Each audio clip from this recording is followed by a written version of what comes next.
Hello friends. You never think it's going to happen to you. Cheating, that's something that happens to other people, in movies, or in those dramatic stories your friends tell over beers. But me? I thought my marriage was solid. 8 years with Jenna, high school sweethearts, turned into what I believed was an unbreakable partnership. Or maybe that's just what I wanted to believe. Looking back, the signs were there. They always are, aren't they? You just don't see them until it's too late. She started working late more often, not just occasionally, but regularly, with flimsy excuses like, we're under a tight deadline, or the team's pulling extra hours. At first, I bought it. She worked in marketing at some big firm downtown, and those kinds of jobs can be demanding. But then it became a pattern. She also got weirdly protective of her phone. Jenna used to leave it lying around the house, face up, buzzing with texts from her friends or random notifications. But suddenly, it was always face down. She'd even take it with her to the bathroom, like it was an extension of her hand. When I casually asked about it, she'd laugh and say, "It's just work stuff, Ryan. You'd be bored out of your mind." I didn't push. I trusted her. Or at least, I wanted to, but trust doesn't mean much when the truth is hiding right under your nose. And soon enough, I'd find out that Jenna's late nights had nothing to do with deadlines. It was a Thursday night, one of those evenings where the silence in the house felt heavier than usual. Jenna had texted earlier, working late again. Don't wait up. I didn't think much of it, until I walked past the laundry basket in our bedroom. Her favorite red scarf was there, the one she always wore to work when it was chilly. Only it wasn't chilly that day. It was warm, almost summer-like. A small detail, but something about it felt off. I couldn't shake the feeling. Later, as I was cleaning up the kitchen, Jenna's iPad buzzed on the counter. She rarely used it, mostly for checking emails or scrolling through Pinterest. But there it was, lit up with a message preview. Last night was amazing. Can't wait to see you again. Mark. I froze. My mind raced, trying to process what I'd just seen.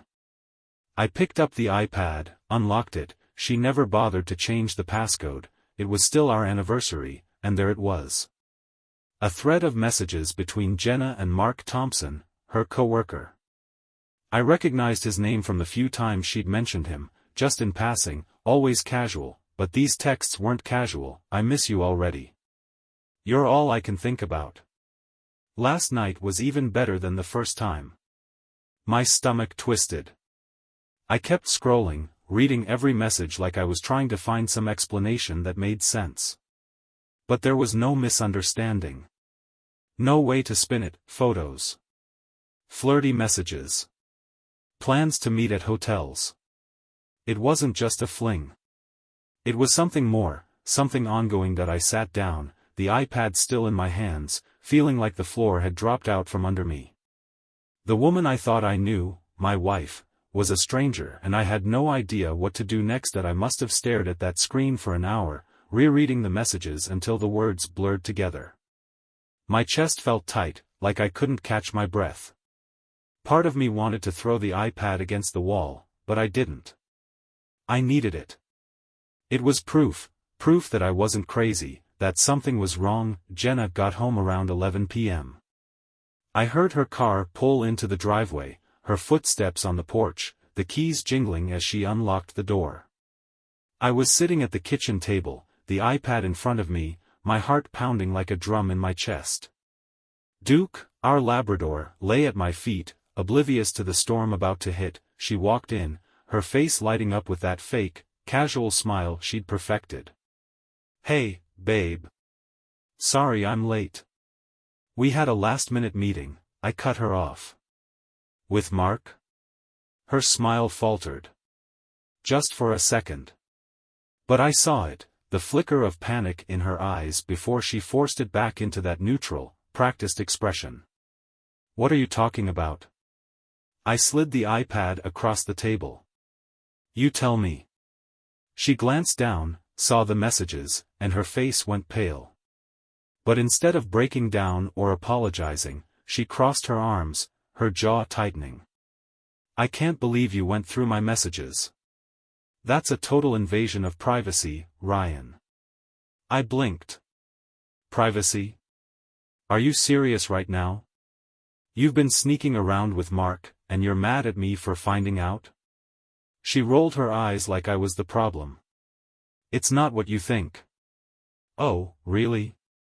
I snapped, standing up so fast the chair scraped against the floor. Because from where I'm standing, it looks exactly like what I think.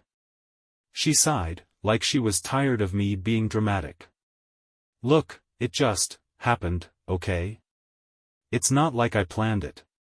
Those words hit harder than I expected. It just happened. Like she tripped and fell into his bed. How long? I asked, my voice low, trembling with a mix of rage and heartbreak. She hesitated, then shrugged. A few months. A few months that I felt like someone had punched me in the gut. I thought about all those late nights, the work trips, the sudden distance between us. It wasn't stress. It wasn't work. It was him. Why? I whispered, because deep down, that was the question I needed answered. She looked at me then, really looked at me, and for the first time, there was no fake smile, no mask. Just cold indifference. I don't know, Ryan. Maybe because he made me feel something. Something I haven't felt with you in a long time. The words hit like a slap. She didn't even try to soften the blow that I didn't yell. I didn't throw anything. I just stood there, my heart shattering in complete silence. Then I said the only thing I could get out. She stared at me like she was expecting me to take it back, to beg her to stay. But I didn't. I meant it. She grabbed her bag, muttered something under her breath, and walked out the door without looking back, and just like that, the woman I'd loved for 8 years was gone. Or maybe, she'd been gone long before that. After Jenna left, the house felt eerily silent. Not the peaceful kind of quiet, this was the heavy, suffocating silence that settles in after something breaks. I stood there in the middle of the kitchen, staring at the door she'd just walked out of, my heart racing even though the confrontation was over. I thought I'd feel relief, maybe even a twisted sense of victory for standing my ground. But all I felt was empty. The clock on the wall ticked louder than it should have. Duke sat by my feet, tilting his head like he could sense something was wrong. I reached down and scratched behind his ears, the familiar motion grounding me just enough to stop my hands from shaking. I didn't know what to do next. I wandered through the house like a stranger, every room a crime scene filled with memories I didn't want anymore. The living room where we binged shows on lazy Sundays. The kitchen where we laughed over burnt pancakes. Our bedroom, God, our bedroom, felt like the biggest betrayal of all. The bed where we used to sleep, talk, make plans, make love. Had she thought of him while lying next to me? I couldn't take it. I grabbed a blanket and crashed on the couch. Sleep didn't come easy. My mind kept replaying her words, maybe because he made me feel something. Over and over, like a song stuck on repeat. The next morning hit hard. Waking up without her there wasn't the strange part, it was waking up to the realization that she'd been gone long before last night. The person I thought I loved, the life I thought we had, it was all an illusion. I'd been too blind to see. I tried to go about my day like normal. Took Duke for a walk. Made coffee. But everything felt wrong, like the world had tilted slightly off its axis. I kept waiting for her to text, to call, to explain, to fight for us. She didn't. Instead, around noon, I got a message from an unknown number. Hey, Ryan. I think we should talk. Mark. I stared at the screen, my grip tightening around the phone. My blood boiled. The nerve of this guy, to reach out like we were old buddies and needing to clear the air. I didn't respond. Not yet, but I knew one thing for sure, I wasn't done. Not with Jenna. Not with Mark. Not with any of it. This wasn't over. I stared at Mark's text, my thumb hovering over the screen. My first instinct was to call him, no, to confront him. To say everything boiling inside my chest. But then I thought, why does he want to talk? What could he possibly have to say that wouldn't make me want to punch him in the face? I didn't reply. Instead, I sat there, letting the anger simmer. I needed to cool off, think clearly, but my mind wasn't having it. Every image was a flash of Jenna with him. Her laughing at his stupid jokes, her texting him while sitting next to me on the couch, her in his bed, or worse, in our bed when I wasn't home. The betrayal wasn't just about the sex, it was about how easy it was for her to lie. Effortless that I tried to distract myself, but the walls of the house felt like they were closing in, every corner echoing with memories I didn't want. I grabbed my keys and left, not knowing where I was going until I was already halfway to Mark's office that I knew where he worked. Jenna had mentioned it a few times when I still believed we were just having casual dinner conversations about her day. The marketing firm downtown, 3rd floor. I parked a block away, my heart racing like I was about to commit a crime. And honestly, it felt like I was. The office building was sleek and modern, all glass and steel, the kind of place where people wore suits and pretended their lives were perfect. I walked in, my fists clenched, my jaw tight. The receptionist greeted me with a polite smile. "Hi, can I help you?" I swallowed the lump in my throat. "I'm here to see Mark Thompson." She glanced at her computer. "Do you have an appointment?" "No," I said, my voice colder than I intended. "But he'll want to see me." Maybe it was the look on my face, or maybe she just didn't get paid enough to care, but she picked up the phone, dialed an extension, and said, "There's someone here to see you. He says it's important."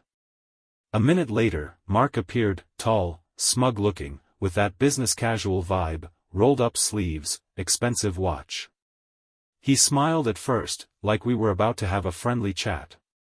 But then he saw the look in my eyes, and the smile faded. "Ryan," he said, stepping closer. "I was hoping we could talk." Without thinking, without even giving myself a second to reconsider, I punched him. Hard. Right in the jaw. The sound of my fist connecting with his face was oddly satisfying, but the aftermath was chaos. He stumbled back, clutching his jaw, while the receptionist gasped, shouting something I didn't catch. A couple of coworkers poked their heads out of their offices, wide-eyed and stunned. Mark didn't fight back. He just stood there, holding his face, looking more shocked than hurt. "What the hell is wrong with you?" he spat, his voice muffled by the hand covering his jaw. That I took a step closer, my chest heaving. "You slept with my wife. You tell me." Security showed up not long after, 2 guys who looked like they'd rather be anywhere else. They didn't rough me up or anything, just escorted me out while Mark stayed behind, nursing his bruised ego and jaw. Outside, the adrenaline started to fade, leaving me shaky and hollow. Hitting him felt good for a second, but it didn't change anything. Jenna still cheated. Mark was still the guy she'd chosen over me. And I was still the guy left standing alone. When I got back to my car, my phone buzzed. It was Jenna. "What the hell, Ryan?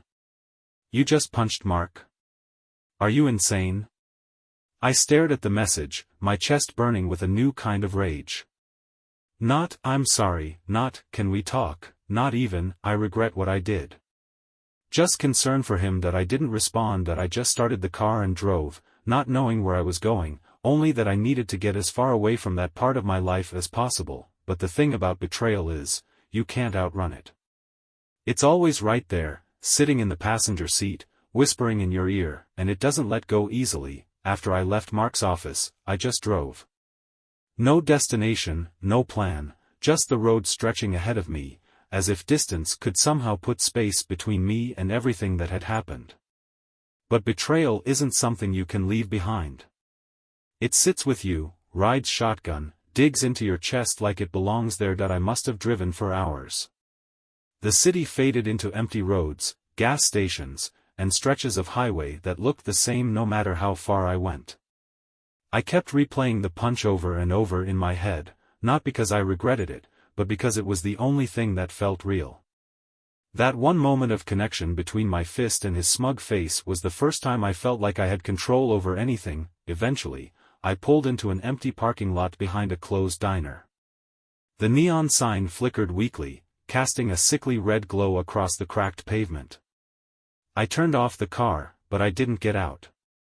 I just sat there, gripping the steering wheel so tightly my knuckles turned white that I stared at my reflection in the rearview mirror. I looked like a stranger, red-rimmed eyes, stubble darkening my jaw, a hollow expression that didn't feel like mine. This was what heartbreak looked like. Not the dramatic kind you see in movies with sad music playing in the background. No, this was the quiet, ugly kind. The kind where you feel like you're drowning, but no one can see it because you're sitting upright, breathing just fine. That my phone buzzed again. Another text from Jenna. We need to talk. You can't just go around hitting people, Ryan. Grow up. I laughed out loud. A dry, bitter sound that didn't feel like a laugh at all. Grow up. This from the woman who cheated on me like it was an item on her to-do list that I wanted to call her, to scream, to unload every ounce of rage building inside me. But what was the point? She didn't care. If she did, she wouldn't have done it in the first place. So instead, I called Mark. I didn't expect him to answer. But he did. What do you want? His voice was tense, a little shaky. Good. I wanted him to be uncomfortable. I want to know why, I said, my voice low and controlled, even though my heart was racing. Why her? Why my wife? There was a pause. I could hear him breathing on the other end. I didn't plan it, he finally said. It just happened. The same words Jenna had used. It just happened. That I clenched my jaw so hard it hurt. You know what? Forget it. I don't care about your excuses. I hung up before he could respond, tossing my phone onto the passenger seat like it was burning my hand. I sat there for a long time after that. Just sitting. Letting the weight of everything crush me because I didn't know what else to do. The anger, the sadness, the disbelief, they all blurred together until I couldn't tell one from the other. Eventually, exhaustion won. I reclined the seat, pulled my jacket over me, and fell asleep right there in the car, parked in a deserted lot behind a diner that had closed hours ago. When I woke up, the world hadn't changed. The pain was still there, raw and heavy, but something inside me had shifted. I was done letting them have power over me. It was time to take my life back. When I woke up in the car the next morning, my neck was stiff, my mouth dry, and the world outside felt indifferent to the wreckage inside me. The sun was rising, casting soft, pale light over the cracked asphalt of the empty parking lot. For a brief second, there was peace, no texts, no memories creeping in, just the hum of silence. But then reality slammed back like a punch to the gut. I sat there for a while, staring at nothing, feeling like nothing. Eventually, I started the car and drove home. Not because I wanted to be there, but because it was still my house, whether Jenna deserved to be in it or not. When I pulled into the driveway, her car wasn't there. Good. I didn't want to see her, not yet. Walking inside was harder than I thought it'd be. The air felt stale, thick with echoes of arguments, laughter, and all the little lies tucked between the cushions and under the rugs. Duke greeted me at the door, tail wagging, oblivious to the fact that his world had cracked in half. I envied him. Dogs don't overthink things. They don't wonder why someone betrayed them, they just love, unconditionally. I sank onto the couch, Duke's head resting on my knee, and let the exhaustion settle in. Not just physical exhaustion, but the emotional kind that drains every part of you. I stared at the walls, the pictures of us still hanging like artifacts from a life that no longer existed. One photo in particular caught my eye, Jenna and me on our anniversary, smiling like we had it all figured out. I stood up, walked over, and ripped it off the wall. It felt good. So I kept going, every picture, every framed memory, every little token of us, gone. I tossed them into a cardboard box, not sure what I'd do with them yet, but knowing I couldn't stand to see them anymore. As I worked, my phone buzzed again. Jenna. We need to talk, Ryan. This is getting out of hand. Out of hand? Like I was the problem here. I stared at the message, my blood boiling, fingers itching to respond. But instead of replying, I grabbed the box of photos and headed outside. I didn't care that it was still early or that the neighbors might see. I dumped the box into the fire pit in the backyard, grabbed some lighter fluid, and set it all on fire. I stood there, watching our life burn.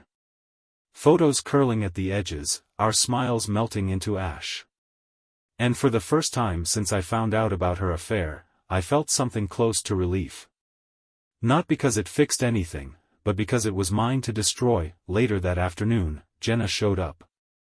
I heard her car before I saw her, the tires crunching on the driveway like nails on a chalkboard. She walked in like she still had a right to, no knocking, no hesitation. She found me in the kitchen, her arms crossed, face full of that fake calm she used when she was trying to control a situation. "We need to talk," she said. That I didn't even look at her. "I think we've done enough of that." She sighed, stepping closer like she thought proximity would change my mind. "Ryan, you can't just avoid me forever." I turned then, my eyes locking onto hers. "Watch me." She blinked, taken aback by the sharpness in my voice. For the first time, she seemed genuinely unsure of what to say. "Good." Let her feel that discomfort. She shifted her weight, her tone softening like that would fix things. "I know I messed up. I cut her off, laughing bitterly. "You didn't mess up, Jenna. You didn't forget to buy milk. You made a choice. Over and over again." She opened her mouth to respond, but I wasn't done. "You lied to me. You made me feel like I was crazy for noticing. And now you're standing here acting like I'm the one who's out of line because I don't want to have some heart-to-heart with you?" Her face hardened. "I didn't come here to fight." "Then why are you here?" I snapped. "Because you feel guilty? Because Mark's not picking up your calls?" That one landed.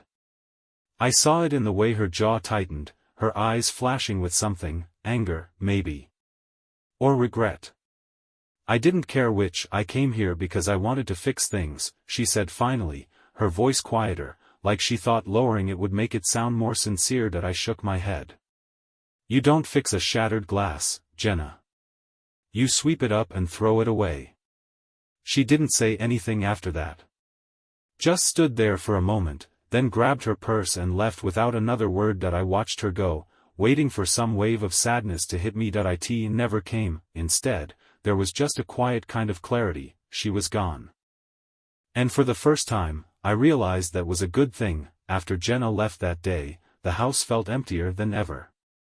But this time, the emptiness wasn't heavy. It was clean, in a way. Like a wound finally exposed to fresh air after being hidden under dirty bandages for too long. That I didn't cry. I thought I would, but I didn't. Maybe I was all cried out. Or maybe the anger had burned through the sadness, leaving nothing but ash. I spent the next few days in a haze, going through the motions, feeding Duke, going to work, pretending to be okay when people asked. Most of them didn't. That was fine. I wasn't in the mood for pity. Mark never texted again. Jenna didn't either. It was like they'd both vanished into thin air after I'd served my purpose in their little drama. But even without their texts, they were still there, in my head, in the quiet moments, in the places where memories used to live. One night, I found myself sitting in the middle of the living room, surrounded by the last of our shared belongings. Books we'd picked out together, a blanket we bought on vacation, even a stupid coffee mug that said his, while the matching, hers, mug was probably sitting in some other guy's apartment now. That I grabbed the mug and threw it against the wall. It shattered into pieces, sharp and final. But it didn't make me feel better. Just more tired. Eventually, I realized I couldn't stay in the house. It wasn't a home anymore. It was a museum of everything that had gone wrong. So, I put it up for sale. Packing was harder than I expected. Every drawer held tiny landmines, notes she'd written me, receipts from dinners we had, old birthday cards with promises that clearly didn't mean anything. I stuffed it all into boxes without looking too closely.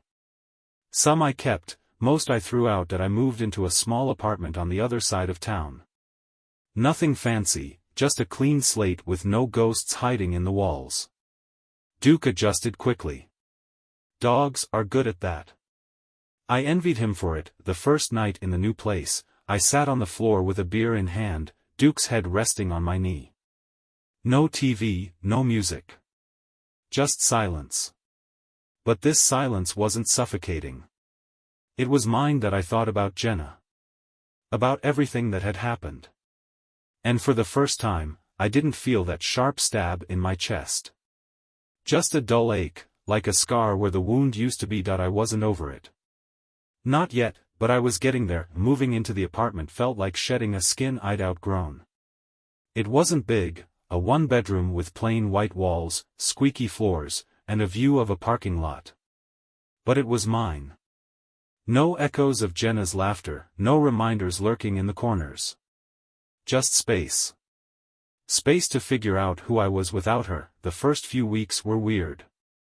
I kept reaching for things that weren't there, her coffee mug in the cabinet, her favorite blanket on the couch, the sound of her keys jingling in the door. Muscle memory, I guess. Grief's funny that way. It sneaks in through the little habits you don't even realize you've built until they're gone. I tried to fill the silence with noise, TV shows I didn't really watch, music I didn't really hear. Duke was my anchor, always by my side, his simple, loyal presence grounding me when the walls felt like they were closing in. Dogs don't care about your mistakes or your broken heart. They just love you anyway. I needed that. Work was the same. I'd show up, go through the motions, answer questions, nod in the right places, and leave. No one at the office knew what had happened. Or if they did, no one said anything. Maybe that was for the best.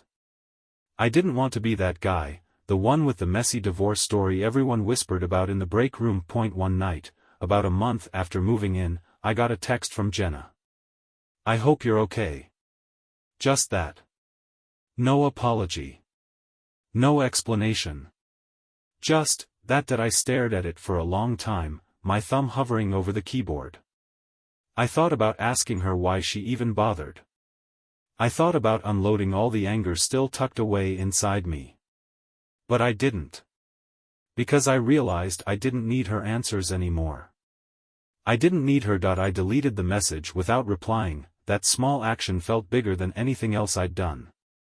It was the moment I realized I was starting to let go, not because I'd forgiven her, but because holding on to it was like drinking poison and expecting her to get sick. She wasn't losing sleep over me. Why should I over her? After that, things shifted. I started going to the gym again. Not to impress anyone, just to feel like I had control over something. I reconnected with old friends I'd drifted from, not because they'd changed, but because I'd been so wrapped up in my relationship with Jenna that I'd let everything else slip away. We grabbed beers, talked about nothing and everything, and for the first time in a long time, I laughed without it feeling forced. One night, after a few drinks, my buddy Chris asked, "So, when are you going to start dating again?" The idea seemed ridiculous. Dating? After all this? But instead of shutting it down, I shrugged. I don't know. Maybe soon. And that was the truth. I wasn't ready yet. But I could see the possibility on the horizon, like a faint light in the distance. A few weeks later, I saw Jenna by accident. I was at the grocery store, grabbing beer and some snacks, and there she was, in the produce aisle, laughing at something some guy said. I recognized him immediately. Mark.it was like being punched in the gut all over again. But then, it wasn't. I watched them for a second, not hiding, just observing. She didn't see me, and I didn't make it known. I just stood there, waiting to feel something, anger, jealousy, sadness. But all I felt was this strange, detached curiosity. Like watching strangers that I left without saying a word. Driving home, I realized something important. They deserved each other. Two people who built a relationship on lies and betrayal. Perfect match. When I got home, I cracked open a beer, sat on the balcony with Duke at my feet and felt, okay. Not great. Not healed. But okay. I wasn't defined by her betrayal anymore. I was just me, and that was enough. Seeing Jenna with Mark that day was like stumbling upon an old scar. You remember how you got it, the pain you felt when it was fresh, but when you touch it now, there's no sting. Just a faint reminder that you survived. I thought I'd spiral after seeing them, maybe go home, drown in a bottle of whiskey, replay every argument, every lie. But instead, I felt this odd clarity. Like all the noise in my head had finally quieted down. The next day, I woke up early, made coffee, and sat on the floor with Duke, watching the sunlight creep across the apartment walls. That's when it hit me, I didn't need Jenna's apology. I didn't need her explanations. I didn't even need her acknowledgement. The closure I'd been craving wasn't something she could give me, it was something I had to find on my own. I did that. I pulled out an old notebook, the kind I used to scribble random thoughts in before life got too busy. I started writing, not to her, but to myself. Every feeling I'd stuffed down, every angry thought, every sad memory, I poured it all onto the pages. No filters, no worrying about how it sounded. Just raw, unedited truth. I loved her, she broke me, but I'm still standing. It wasn't poetic or profound. But it was real. After I filled a few pages, I ripped them out, crumpled them up, and threw them in the trash. Not because they didn't matter, but because I didn't need to hold on to them anymore. Later that week, I did something even harder. I visited the old house. It had been sold to a young couple, and I saw them outside, laughing as they unloaded boxes from a moving truck. Their excitement was contagious. I realized that house wasn't haunted by my past anymore. It was just bricks and wood, ready for new memories that had nothing to do with me. I left without saying anything, feeling lighter than I had in months. A few days after that, Jenna texted me again. I saw you the other day. Wanted to say hi but wasn't sure if you'd be okay with that. I stared at the message for a long time. Not because I didn't know what to say, but because I realized I didn't feel the urge to say anything at all. No anger. No sadness. Just, nothing. I didn't reply, not out of spite. But because silence was my answer. Weeks turned into months, and life moved on. I redecorated the apartment, picked up new hobbies, started dating again, not looking for a replacement, but open to whatever came next. I even went on a few road trips with Duke, just me, the open road, and the kind of freedom that only comes when you've let go of the things that once held you down. One night, sitting by a campfire under a sky full of stars, I thought about Jenna for the first time in a while. Not with anger or regret, but with acceptance. She was a chapter. A messy, painful chapter. But not the whole book. And as the fire crackled, Duke snoring softly beside me, I realized something simple and profound. I was finally free. After that night under the stars, something shifted. It wasn't dramatic, no sudden epiphany or cinematic montage of me rebuilding my life. It was quieter than that. Just a steady realization that I was okay. Not healed in the everything's perfect now way, but in the way that you realize a wound isn't bleeding anymore. It's just a scar. I started to notice things I hadn't in months, the warmth of the sun on my face during morning walks with Duke, the sound of rain tapping against the windows, the simple joy of making breakfast without feeling like the silence was some enemy I had to fight. Life wasn't about Jenna anymore. Or Mark. Or what they did. It was about me, what I wanted, what I felt, what came next for me. I found myself saying yes more often. Yes to spontaneous road trips with friends, yes to awkward first dates that sometimes turned into second ones, and yes to late-night conversations where I didn't have to pretend I was fine because I was fine. One day, I came across an old photo of Jenna and me. It had somehow slipped between the pages of a book I hadn't touched in years. I picked it up, expecting the usual punch of sadness or anger, but nothing. Just a photo of two people who didn't exist anymore, not in the way we were then. I smiled, not because I missed her, but because I didn't. That's when I realized, I'd finally moved on, not the fake kind of moving on where you convince yourself you're over it, but the real kind. The kind where you're genuinely happy without the weight of the past dragging behind you, and for the first time in what felt like forever, I wasn't looking back, that I was looking ahead. Months passed, and life kept moving. I wasn't counting days since Jenna anymore. She became like a distant landmark on a long road trip, something I'd passed a while ago, visible in the rearview mirror but getting smaller and less important the farther I went. Then, out of nowhere, life threw me a curveball that I was at a coffee shop downtown, one of those cozy spots with mismatched furniture and that strong, bitter brew you pretend to like because it feels authentic. Duke was with me, sitting obediently by my chair, his leash wrapped around my wrist. I was flipping through a book when I heard a voice behind me, "Ryan." I froze. That voice. I knew it before I even turned around. "Jenna." I turned slowly, bracing myself for some surge of emotion. But when I saw her standing there, dressed in that polished way she always had, perfect hair, calculated smile, I felt nothing. Not anger, not sadness. Just a detached curiosity, like seeing an old acquaintance you barely recognize. "Hey," I said simply. She gave a small, awkward smile. "Wow. It's been a while." "Yeah," I replied, taking a sip of my coffee, letting the silence hang. She glanced down at Duke, her face softening a little. "He looks good." "You both do." I nodded. "We're doing fine." There was an awkward pause, like she was waiting for me to say more. But I didn't owe her anything. Not my time, not my words, not even my curiosity. "How have you been?" she asked finally. I almost laughed at how casual she made it sound, like we were catching up after a long vacation, not after she blew up our marriage. But I kept my composure. "I've been good. Really good, actually," I said, meaning every word. She nodded, her smile fading slightly, replaced by something else. "Regret? Maybe. But it wasn't mine to unpack." "Well," she said, shifting her bag on her shoulder, "it was good to see you." I gave her a polite nod. "You too." She hesitated, as if there was something else she wanted to say, but then she turned and walked away. I watched her go, feeling an unexpected lightness. There was no anger, no need for closure. I already had that.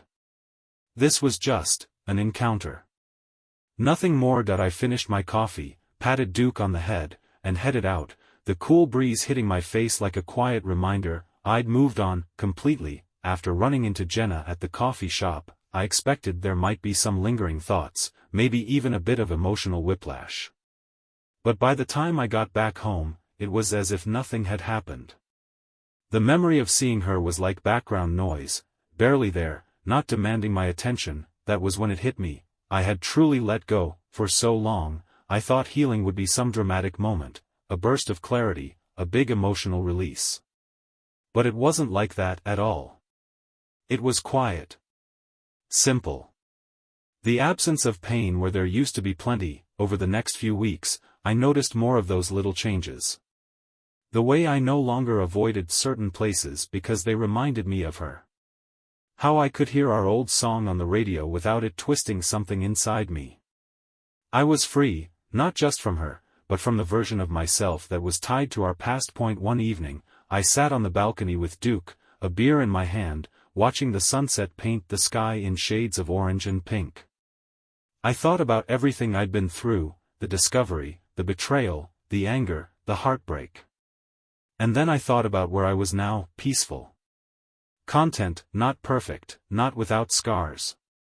But hold on, I realized that Jenna's betrayal had been the worst thing to happen to me, and, oddly enough, the best.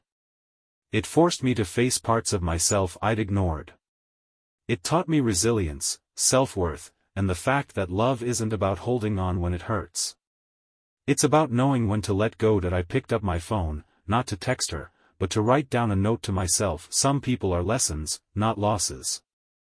And she was the biggest lesson of all. I looked down at Duke, gave him a scratch behind the ears, and smiled. I was ready for whatever came next. Months turned into a year. Life had a rhythm again, one that didn't skip a beat when Jenna's name crossed my mind, which, by then, was rare. She had become just another chapter in a book I'd already finished reading. A story I knew well but didn't feel the need to revisit. That I found myself waking up feeling lighter, my days no longer shadowed by what had been. The small apartment that once felt like a temporary refuge had become home. My routines weren't survival mechanisms anymore, they were just life, simple, good, and mine. One weekend, I signed up for a hiking trip with a group of people I didn't know. It was something I'd never have done back then, when my world revolved around keeping a marriage intact without realizing it was already falling apart. But here I was, standing at the base of a trail, Duke by my side, surrounded by strangers who didn't know anything about my past, and it felt freeing. During that hike, I met someone. Her name was Claire. She had this easy smile and a laugh that felt like summer, warm, effortless. We talked about everything except the past, and it was perfect because, for the first time, I wasn't carrying mine like luggage. I wasn't trying to fill a void or prove I'd moved on. I had moved on. We exchanged numbers at the end of the hike. I didn't overthink it. No anxiety, no ghosts whispering doubts in my ear. Just a genuine connection, the kind that didn't need to be compared to anything that came before. Later that night, sitting on my balcony with Duke, I realized something: healing isn't about erasing the past. It's about outgrowing it. My life wasn't about what Jenna did or what Mark represented.